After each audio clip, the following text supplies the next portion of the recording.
Bonjour, aujourd'hui on va parler de la certification Builderall, ce qui s'est passé le mardi 30 octobre 2018. Comme on peut le voir, on a parlé de l'audio-vidéo, c'était pour finir la veille, ce qui n'avait pas été fini, on devait faire images, galerie d'images et audio-vidéo.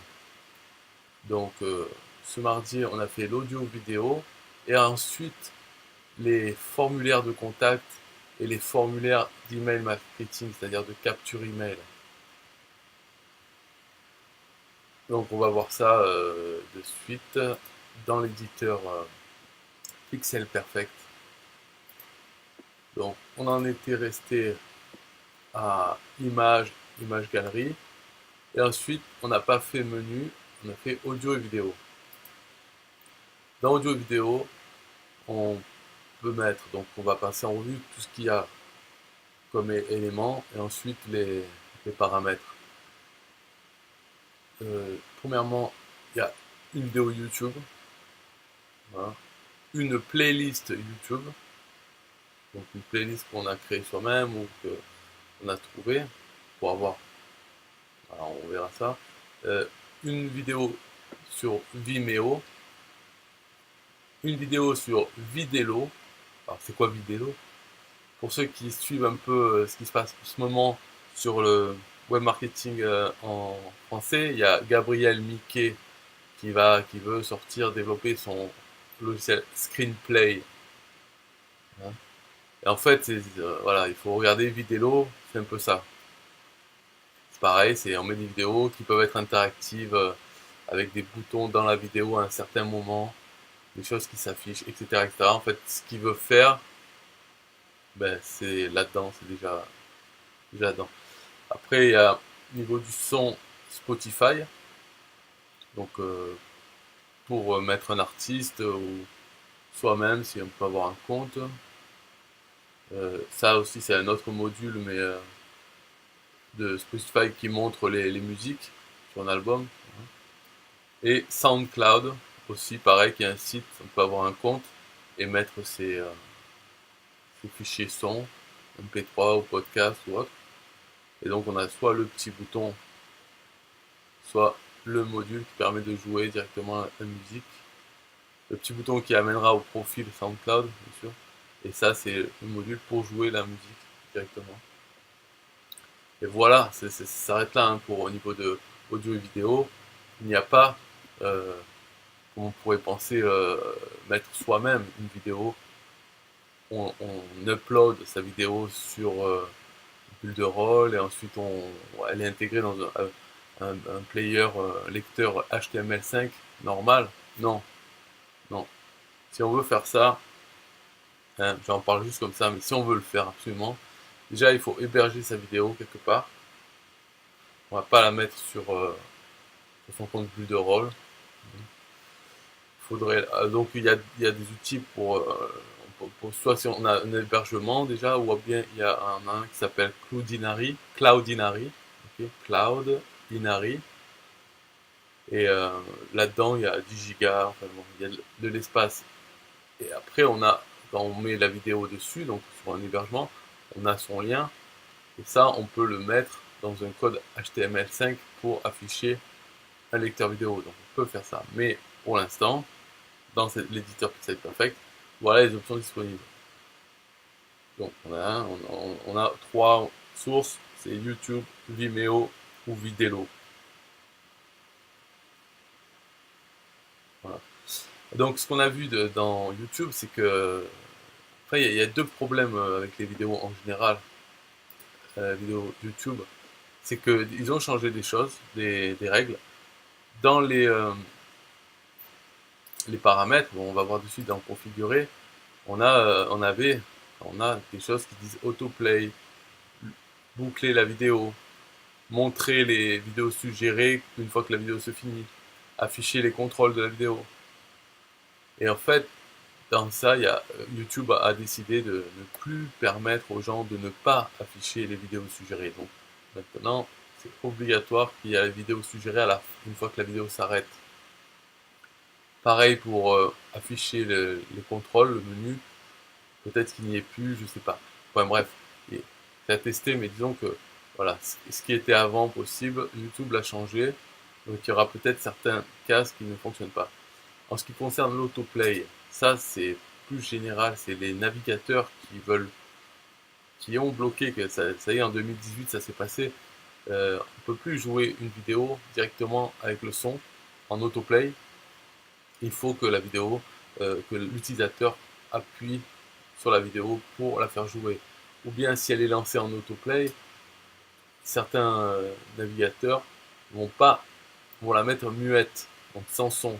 Et il faut aller dans le lecteur, activer le son. Bref, il y a des trucs, et en plus ça dépend quel type de vidéo et quel type de navigateur. Donc on ne peut plus compter sur le fait qu'on va lancer la vidéo en lecture automatique dès que la page s'affiche et avec le son et c'est parti.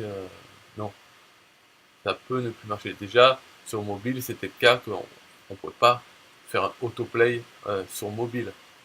Donc maintenant ça s'étend aussi aux ordinateurs et selon les navigateurs ils gèrent différemment. Par exemple, on peut dire ah ouais mais pourquoi sur YouTube quand j'y vais ça joue automatiquement? Parce que les navigateurs euh, décident selon certains critères sur l'engagement de l'utilisateur. Est-ce qu'il a un historique d'avoir cliqué, d'avoir joué des médias avec ce nom de domaine sur un tel site. Donc sur un site où il y a déjà un utilisateur qui a joué des vidéos avec son, et bien s'il vient sur ce site, sur une page où il y a une vidéo en autoplay avec le son, il aura le son. Son navigateur met un score entre l'utilisateur qui utilise le navigateur et chaque site, chaque nom de domaine. Donc les règles elles fonctionnent en fonction de l'historique aussi des utilisateurs avec le nom de domaine. Donc bref, on ne peut pas compter sur envoyer du trafic froid sur une page et avoir la vidéo en autoplay avec le son, c'est fini. C'était déjà fini pour mobile, mais c'est fini maintenant en règle générale. Alors, bon, simplement, hein, pour mettre une vidéo YouTube, voilà, on a mis ajouter YouTube. Ici, il y a vidéo URL. Je pense que tout le monde sait comment obtenir l'URL. Hein, on va sur YouTube. On est d'accord? Ou alors, si vraiment vous ne savez pas, vous pouvez toujours demander. Mais dans ce cas-là, euh, c'est grave quand même de ne pas savoir l'URL d'une vidéo YouTube. Il suffit de la mettre là, voilà. Et peu importe si c'est en lien court ou si c'est pas exactement slash p tout ça, vous copiez-coller l'URL de la vidéo et normalement, une fois confirmé, ça va nettoyer tout ça et ça va mettre un lien comme ça. Donc à voir. Alors, on peut dire de démarrer, c'est optionnel de démarrer à 30 secondes et à finir à 30 secondes. Pour pas démarrer du début, et pas arrêter à la fin. Permettre de plein écran, autoplay, lecture automatique, boucler la vidéo, montrer les vidéos suggérées, afficher les contrôles et afficher une barre de streaming. Alors ça, afficher la barre de streaming, en fait, c'est juste une animation. Voilà, voilà. C'est juste une petite animation pour faire semblant que c'est en train de faire le streaming. Donc là, si on voit, il y a marqué streaming, mais c'est du bidon. Hein. Donc on peut le faire sur n'importe quelle vidéo pour faire comme si c'était en train de streaming, pour dire qu'on va pas afficher le contrôle. Bref, ça c'est pas très important. D'ailleurs, qu'est-ce qu'il y a d'important dans les vidéos? On peut toujours les afficher comme on veut, comme ça.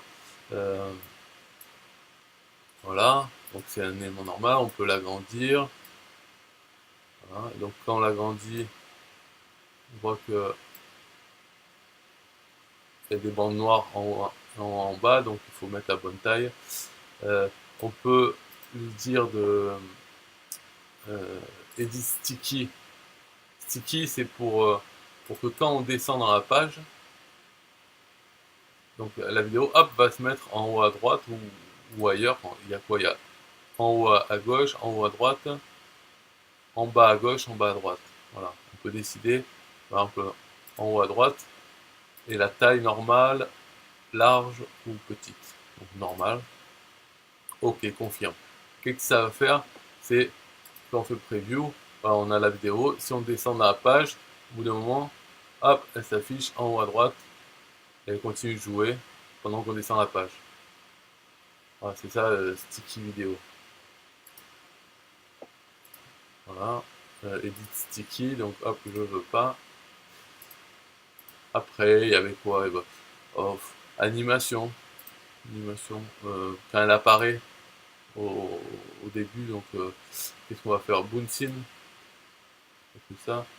Euh, quand on doit avoir l'animation. Mais ça, l'animation, c'est un peu les mêmes choses qu'on a pour image ou autre. Hein. C'est juste une petite animation au moment où l'élément apparaît dans la page, ou bien quand on clique sur l'élément, quand on passe la souris dessus, quand la souris sort, elle était venue dessus, elle sort, ou avec au bout de X secondes. Voilà. Donc on va dire quand la souris est sur l'élément.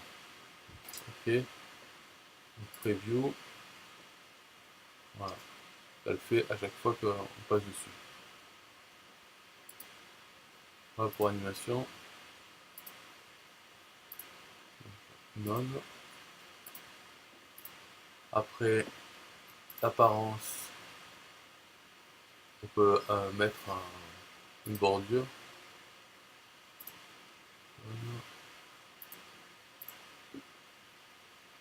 Là, on a le choix aussi de dot.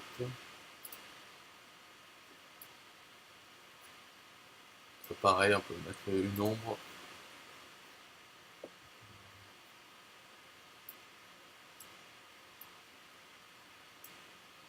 On va choisir la couleur de l'ombre. Et si on dit interne, ça se met à l'intérieur de la vidéo.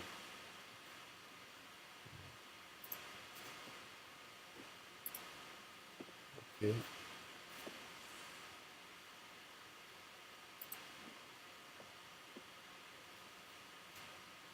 Ensuite, scroll animation, c'est comme pour les images, pour faire une animation quand on descend, on défile dans la page. Donc, il faut se référer à ce qu'on a vu sur les images. Ça permet de la faire bouger droite, gauche, de la faire apparaître. Enfin, l'animation en même temps que le défilement de l'image. Je ne vais pas le montrer là, parce que voilà, c'est long pour montrer, mais en gros, et puis on a déjà parlé avec les images. Donc il faut aller voir ce tuto sur les images. De toute façon, il faut l'apprendre une fois, et après ça marche pour plusieurs choses, pas que les vidéos et les images. On peut faire avec le texte et autres. On peut faire des animations qui se produisent pendant que la personne fait défiler la page à des certaines hauteurs de page.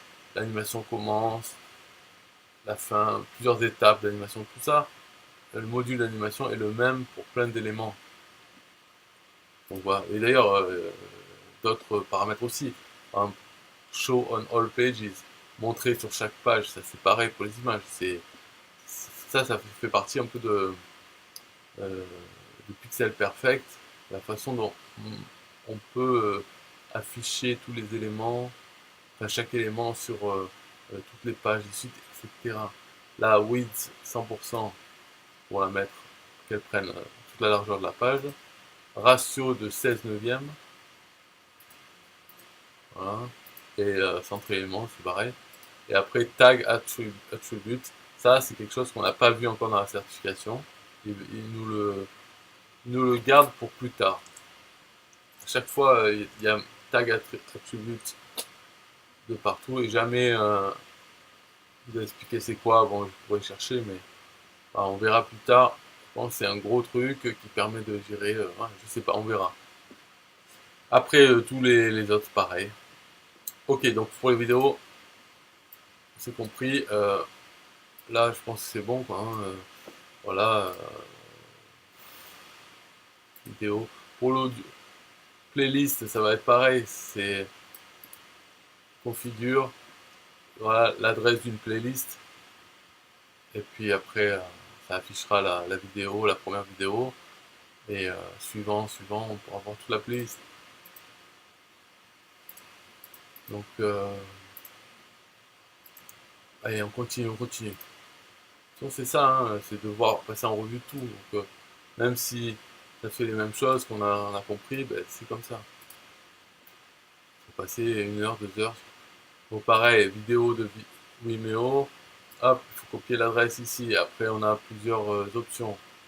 Le titre, on peut changer le titre, la couleur du titre. Voilà. Bon, on va vite quand même, hein. Allez. Vidéo, ça va être pareil, hein. En plus, celui-là, c'est un service payant. Donc, parce que c'est pour les web marketeurs, c'est pour pouvoir faire des actions qui s'affichent. Donc, c'est à voir, quoi. Déjà, si vous êtes intéressé par Vidéo, il faut aller dessus, prendre en compte, puis voir après les options qu'il y a. Bon. Spotify, voilà, un petit bouton Spotify, euh, configurer, utilisateur, ah, vous donnez un artiste ou votre nom d'utilisateur, et ça va vous faire pouvoir s'abonner à la chaîne. Layout basique ou avec des détails sur le nombre d'abonnés. Le thème euh, pour les fonds foncés ou les fonds clairs. Donc ça on change juste la couleur du texte. Et montrer le nombre de followers ou ne pas le montrer. Ok, là pareil, ce petit module pour afficher une preview. Voilà, si j'appuie sur play, hop, ça fait de la musique. Voilà.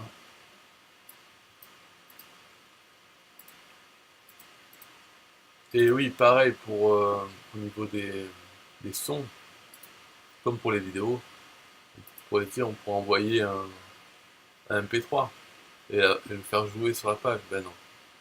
Si on veut le faire, il faut encore une fois le faire avec HTML5. Donc avec, pour rappel, c'est ici dans Apps, Apps, Add HTML. Et là, quand on ajoute cette boîte HTML, quand on fait éditer, on peut mettre le code qu'on veut. Donc là, on mettra le code pour afficher un lecteur de MP3 HTML5. Tout ça, il faut chercher sur, comment dire, sur Google. Voilà, vous cherchez Google HTML5 MP3 player. Puis vous allez trouver un code. Bon, c'est un peu plus avancé, c'est sûr. Mais disons, c'est pas voilà, il n'y a pas dans audio et vidéo, il n'y a pas possibilité comme ça de mettre un MP3. SoundCloud, c'est pareil. En fait, il suffit d'ouvrir un compte SoundCloud, envoyer son MP3 dessus, et ensuite de mettre ouais, un widget playlist qui commence par le MP3 ou une playlist qui n'a que le MP3 en question, et puis il y aura ça. Bon. De toute façon, la politique des navigateurs au niveau des autoplay en MP3, c'est-à-dire avoir le son directement, je crois que ça va être la même chose que pour les vidéos. Si l'on fait pour les vidéos, c'est sûrement pareil pour le son. C'est pas bon de mettre du son dès qu'on arrive sur une page. Voilà, c'est comme ça. C'est une règle assez ancienne qui n'est pas respectée toujours surtout par les pubs. Et donc, ça crée quand même le bordel, on peut dire. Alors que maintenant, si c'est un navigateur qui empêche ça, qui est du son de base quand on arrive, à part si c'est sur des sites où on a l'habitude d'écouter les gens comme YouTube, mais sinon, on n'a plus une mauvaise surprise de ça, d'avoir du son, des pubs ou autre qui, qui font du bruit alors qu'on écoute la musique ou bien qu'on a le silence, mais avec l'audio branché. Donc c'est quand même mieux, je trouve, d'empêcher que ça soit possible. Voilà. Ok, donc là c'est fini pour audio-vidéo. Ouf, hein, on peut dire ouf. Parce que finalement c'est toujours pareil, hein.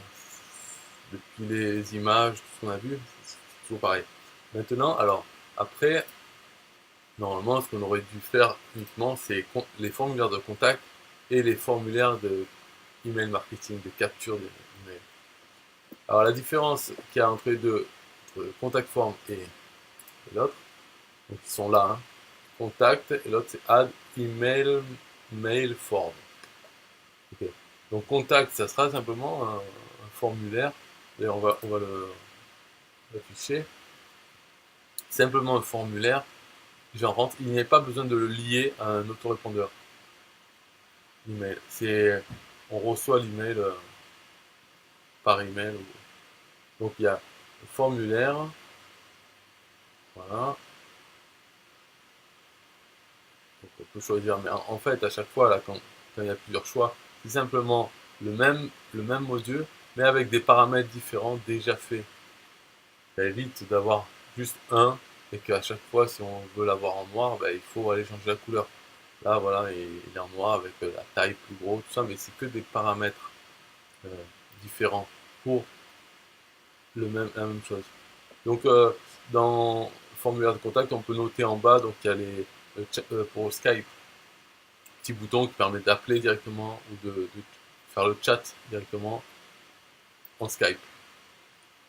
Ok. Et après, le formulaire, donc boîte d'opt-in. Voilà. Ça, configurer.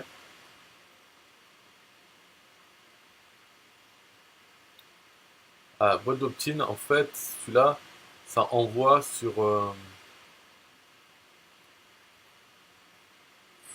comment dire? Comment expliquer? Ça envoie sur euh,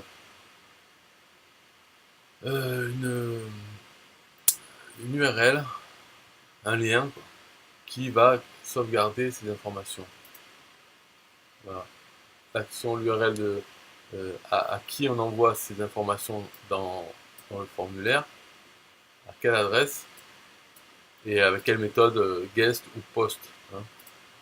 Il n'y a que deux méthodes pour envoyer un formulaire, get ou post. Donc bon, pour s'en servir, je pense qu'il faut, ouais, il faut connaître, il faut savoir qu'on a besoin de ça. Ou bien on peut le faire simplement, l'envoyer à son email. Donc c'est Builderall qui va envoyer par email euh, les informations du formulaire qui ont été soumis par l'utilisateur. Alors, donc ça peut servir simplement parce qu'on reçoit les emails avec les informations, mais ça peut être utile aussi quand on lit. euh, donc là, par exemple, on met un certain email avec un certain sujet. Donc on sait qu'avec ce sujet, on sait que tous ces emails qui auront ce sujet, ça sera des emails qui viennent du formulaire qui a été envoyé. Et après, on peut lier avec un outil comme Zapier.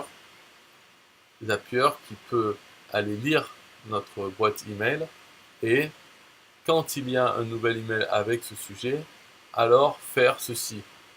Et faire ceci, ça peut être lire l'email, euh, prendre les valeurs dans les champs, enfin dans l'email, il sera toujours composé de la même façon, donc aller prendre les valeurs et aller les mettre, par exemple, dans une feuille de calcul, un tableur euh, Google, Google Docs.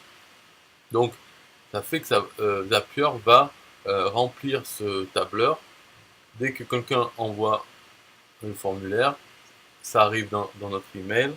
Zapier, toutes les 5 minutes, il regarde l'email, hop, il voit qu'il y a un nouvel email, il prend les valeurs et il les met dans notre tableur Google. Donc après, en fait, au final, on reçoit les informations dans notre tableur Google qui se met à jour automatiquement, enfin, presque immédiatement. Voilà. Alors, les différents. Donc l'email, le sujet, choisir une liste de coupons. Alors ça c'était non, on n'a pas créé de coupons. En fait, c'est des coupons dans Builderall. On peut créer des coupons, des codes promo. Et on peut dire, ben voilà, remplissez ça pour obtenir votre coupon qui sera utile dans une autre partie du site pour acheter des produits et avoir une promotion. Bon, tout ça, les coupons, c'est autre chose. Si on les crée dans Builderall, hop, ils sont là dans Pixel Perfect, dans ce module. peut s'en servir. Et ils sont d'ailleurs dans plein d'outils, les coupons. L'action à prendre une fois que la personne a envoyé le formulaire. Donc dans les actions, on peut envoyer vers une autre page pour dire merci ou donner un cadeau, envoyer vers un lien donc, externe, une page, donner un document PDF ou autre, un fichier, quoi, ou afficher une pop-up simplement pour qu'il reste sur la page. Quand ça a été envoyé, hop, on peut dire merci, on l'a bien envoyé, vous pouvez fermer cette pop-up et la personne reste sur la page et ça a été envoyé. Voilà. Et on peut également définir un message automatique par email, donc qui envoie à la personne, si bien sûr c'est la marque son email, ça lui renvoie merci de nous avoir envoyé ces informations, etc. Voilà. Donc ouais, ça, formulaire, on peut en faire un aussi qui n'est pas, voilà, qui n'est pas comme qui a déjà plus d'éléments. On peut définir nous-mêmes tout ce qu'on veut comme information dans ce formulaire. Ça peut être un quiz, on peut créer. Mais sinon, après, c'est pareil, hein, c'est les mêmes. Disons que, comme j'ai dit tout à l'heure, c'est quand on sélectionne, il nous aide en mettant plein de choses déjà formatées autrement, avec des couleurs différentes, pour qu'on choisisse et qu'on n'a pas tout à refaire dès le début. Voilà. Mais c'est la même chose, c'est le formulaire de contact qui est très flexible, puisque à partir d'un formulaire de base, on peut après obtenir toutes les autres variantes là, qui sont déjà faites. La taille de tout, les tailles des caractères, on peut changer. Donc dans apparence, euh, là-dedans, voilà, on a ça, on peut faire éditer le style. Et là, voilà, ça c'est le style des étiquettes, de ce qui est marqué au-dessus des champs. Le style des champs eux-mêmes. Donc le style, à chaque fois, c'est la taille, la couleur et tout. Le style du bouton et la font subtitle. Donc le subtitle, c'est le sous-titre.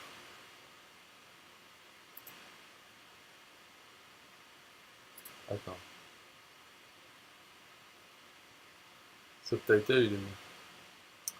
Ça, c'est pour le bouton. Attends, on va voir. Hein. Subtitle, là, il n'y est pas. Comment on peut faire configurer bouton. Voilà, bouton, il y a un message principal et le subtitle. Bit. Voilà, bit. Ça s'affiche en dessous. Et c'est ça qu'on peut changer. Donc, comme on l'a vu, c'était quoi apparence là-dedans, configurer, et on peut choisir une autre police de caractère. Voilà, pour le sous-title. Style du bouton, on a pareil l'ombre. En fait, tout ça, bon, là c'est tout en anglais, donc c'est mieux, c'est vraiment les mots qu'il faut. Après en français, ce sera pas vraiment traduit tout le temps de la même façon pour la même chose. C'est ça les fichiers de traduction, hein. Nous on est en français, donc on a ça, mais le fichier de traduction italien ou allemand, ils ont leurs propres problèmes de traduction aussi, hein. Mais n'empêche que la base c'est l'anglais, donc au moins en anglais on retrouve toujours les mêmes mots.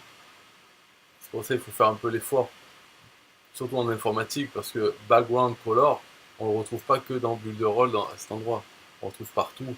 Background color, même en CSS, voilà, background c'est le fond, et color, le color. Label, c'est l'étiquette, label c'est l'étiquette, c'est toujours le texte qui est au-dessus. Mais label, il va être traduit de plusieurs façons, un peu au petit bonheur la chance, en français. Un coup, ça va être étiquette, un coup, ça va être en tête, titre, selon le traducteur. Over, c'est pareil. Over, ça veut dire quand la souris passe dessus. Tout le temps, ça veut dire ça, over. Enfin, donc ça, c'est voilà, c'est pour vous dire, franchement, essayez, faites-le, de mettre tout ce que vous pouvez en anglais, langue anglaise, et vous faire du mal au début. Mais après, franchement, les choses ne changent pas hein, depuis qu'on est né, enfin, depuis qu'Internet est né, c'est ces mots-là qui sont utilisés. Donc, au lieu de annuler, voilà, c'est undo, redo, undo, redo. Une fois qu'on sait ce que veut dire undo, ben, c'est partout pareil comme ça.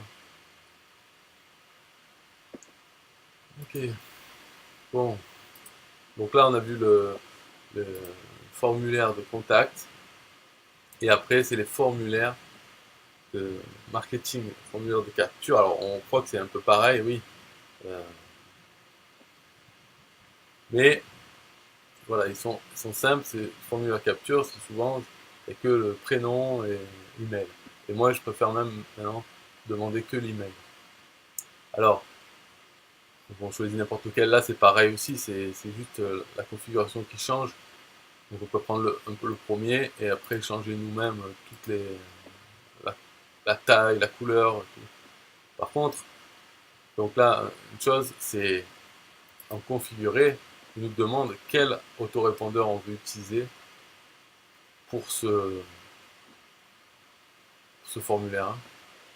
Et donc il va se connecter par exemple à Weber, il va me demander de me connecter à mon compte à Weber pour avoir accès à la liste en utilisant l'API de Weber, il va quelle liste on veut utiliser, tout ça, et comme ça il va savoir quel champ. Alors l'intégration est plus ou moins bien. Alors si on a un autorépondeur qui n'est pas là-dedans, par exemple SG autorépondeur, on choisit autre plateforme, et là ça va être voilà, le HTML pour copier directement le code HTML, ben là ça va tout remplacer.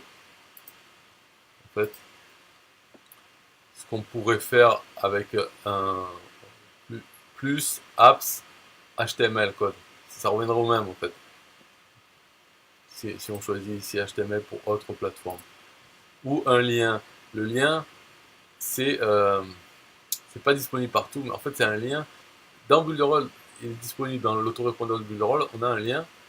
On peut envoyer de n'importe où, on peut envoyer vers ce lien les informations, email, prénom, en mettant bien sûr les bons noms de variables pour euh, Mailing Boss, et on peut l'envoyer et ajouter les utilisateurs comme ça, pas avec simplement une email, simplement envoyer un formulaire à cette adresse, quoi.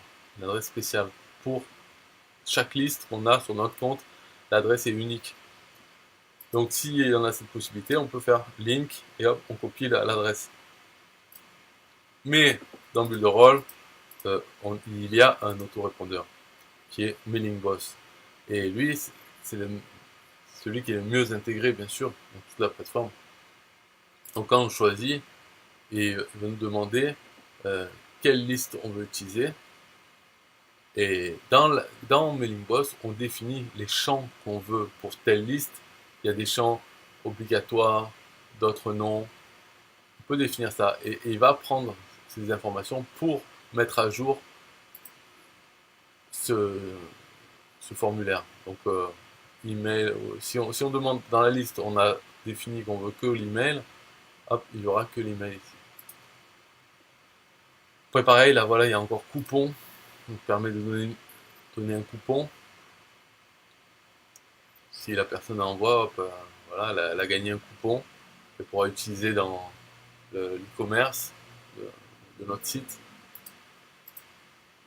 Alors, est-ce qu'il y a des choses spécifiques? Options, fill content, select view option, production automatique, action, ah oui, ouvrir dans une nouvelle fenêtre ou dans la même fenêtre. Voilà. Est-ce qu'on veut afficher le contenu du champ? En fait, c'est le placeholder, c'est ce qui a marqué avant qu'on tape quelque chose. Ça permet, en fait, c'est comme un label une étiquette qui se met en haut, là elle se met directement dedans, ça permet de gagner de la place. Donc est-ce qu'on veut afficher donc le contenu qui est visible que quand la personne n'a rien tapé? Est-ce qu'on veut afficher les étiquettes au-dessus ou à côté selon les a placées?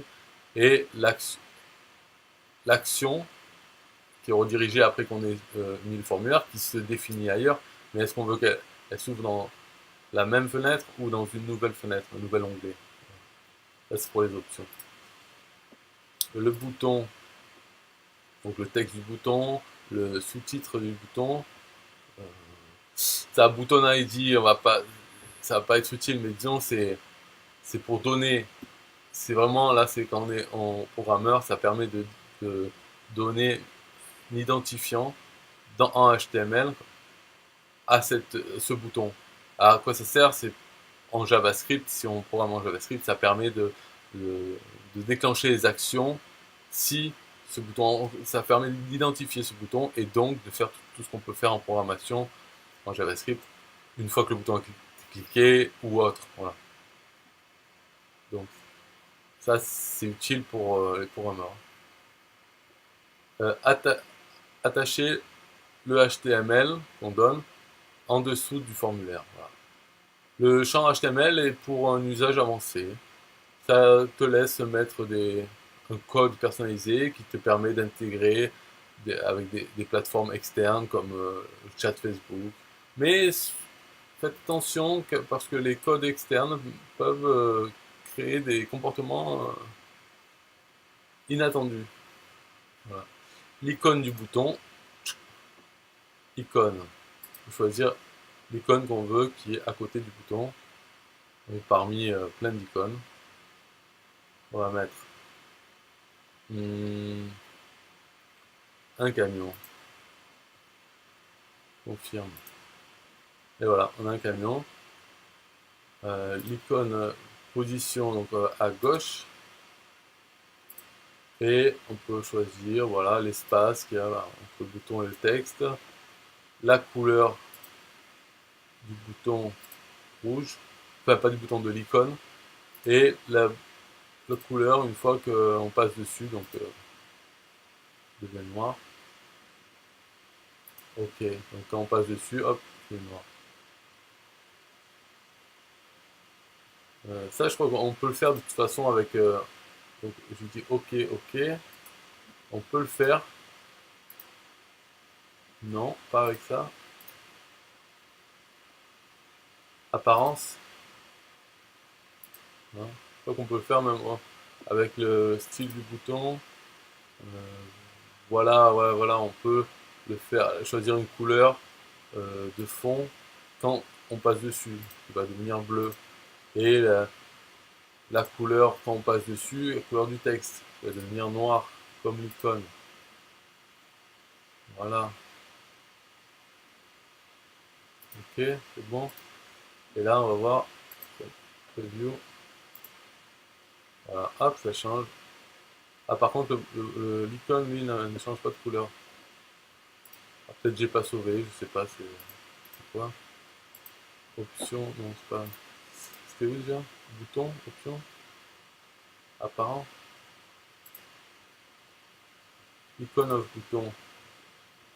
Et oui, pourtant, là, ça marche toujours. Mais dans la preview, ça marche pas. Alors, il faut savoir, la preview aussi, c'est pas les conditions réelles hein, donc là, si ça marche pas, il faut quand même vérifier. Donc on va le faire peut-être. Et après, il faut vérifier sur le site, sur la page, vraiment la page finale. Donc ça peut prendre 5 minutes pour la page, hein, pour changer. Ben, vous savez quoi, je vais même pas le faire, je vais même pas tester, ça sera la surprise. Mais c'est pour dire que la preview, c'est pas 100%. Il faut pas compter dessus. On le fait pour voir, ok, bon, ça fonctionne à peu près, ça va, pour voir l'effet que ça va faire. Mais il faut toujours, de toute façon, aller regarder sur un ordinateur. Bien sûr, c'est sa page finale, telle qu'elle est. Elle sera visible par tout le monde. Et d'ailleurs, la même chose s'applique pour la version mobile. Parce que là, quand on passe en version mobile, il nous met les éléments à côté, c'est à nous de les replacer. Donc, quand on fait ça, après on peut toujours faire un preview, on voit tel qu'il est, mais il faut utiliser au mieux, c'est bien sûr c'est avec un vrai smartphone, mais au pire c'est d'aller voir avec un site qui permet de tester toutes les tailles en live, quoi. Vraiment voir la page finale, le site final, et avec une taille réduite.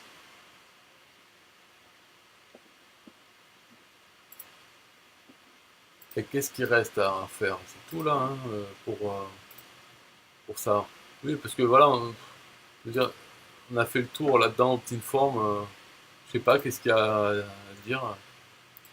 Peut-être dans les commentaires, vous pouvez me dire si là, j'en profite pour une fois. Bah non, j'ai pas la page. Attends, est-ce que je vois les commentaires? Non.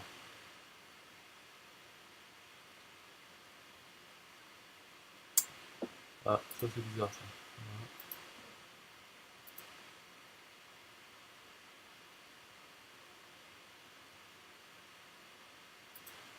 Bon, je crois qu'il n'y a pas de commentaire, moi. Bah, c'est tant mieux, voilà, c'est pas grave. En tout cas, si j'ai oublié des trucs à voir qui sont intéressants ou des questions à propos de ça, comment intégrer avec Mailing Boss, disons, un truc qu'il faut être conscient, c'est qu'on ne peut pas tout modifier là-dedans, dans Pixel Perfect. Parce que une fois qu'il est connecté à Mailing Boss à sa liste, il va prendre certaines informations, comme les champs qui sont disponibles, dans Mailing Boss, dans les paramètres de sa liste dans Mailing Boss. Donc, si on veut, enfin, voilà, si on veut d'un coup prendre une autre information, par exemple son âge, voilà, pour la sauver euh, avec le nouvel abonné dans les champs, il faut aller dans Mailing Boss, dire qu'on a un champ âge aussi, alors obligatoire ou pas, mais en tout cas qu'on a un champ âge et, euh, et qu'on veut le demander. Voilà. Pas qu'il soit obligatoire, mais qu'on veut le demander. Voilà. On enregistre ça et après il faut venir ici, revenir dans Pixel Perfect et refaire configure et connecter à Mailing Boss. Ça c'est important, il faut le refaire, il faut rechoisir ta liste et là ça va mettre à jour les, l'apparence, enfin, les champs qui demandent. Faut pas se dire oh, ok j'ai fait le site comme ça et après j'ai plus qu'à ajouter un champ dans Mailing Boss et ça va se répercuter sur le site au final. Non, ça c'est un truc qu'elle a bien dit, c'est qu'il faut revenir dans Pixel Perfect et faire configurer et reconnecter à Mailing Boss à sa liste et là il va mettre à jour cet élément. Donc c'est formulaire de capture. Donc ça, important à savoir. De toute façon, une fois qu'on a bien décidé, après on va plus changer, on change pas. Souvent, on change jamais en fait les choses qu'on veut pour telle et telle liste. Mais en tout cas, si ça arrive, eh ben, il faut se rappeler qu'il faut retourner dans son site l'élément, faire reconnecter. Après, je sais pas s'il faut faire reconnecter pour toutes les pages de son site où on utilise ça, ou s'il faut le faire qu'une fois pour un site, ou qu'une fois pour un layout. Ça, on n'a pas vu, mais bon, en principe, il n'y a pas. À moins d'avoir le formulaire sur le côté, sur toutes les pages du site, et ben, il faut voir dans ce cas-là, est-ce qu'il faut faire reconnecter pour chaque page ou pas. Ça, c'est des trucs, c'est à voir. Bon, ok, donc c'est fini. Là, on a fini ce qu'on a vu le mardi 30 octobre. On a vu tout ça. Et après, là, je vais faire, pour rattraper le retard, je vais faire le live sur les compteurs animés, donc des compteurs simples animés. Groupe over, eh ben, on va voir ce que c'est. C'est passer par-dessus les groupes. Ah, qu'est-ce que c'est? On verra. Et les timers, qui sont les comptes à rebours. Voilà, on verra tout ça tout à l'heure.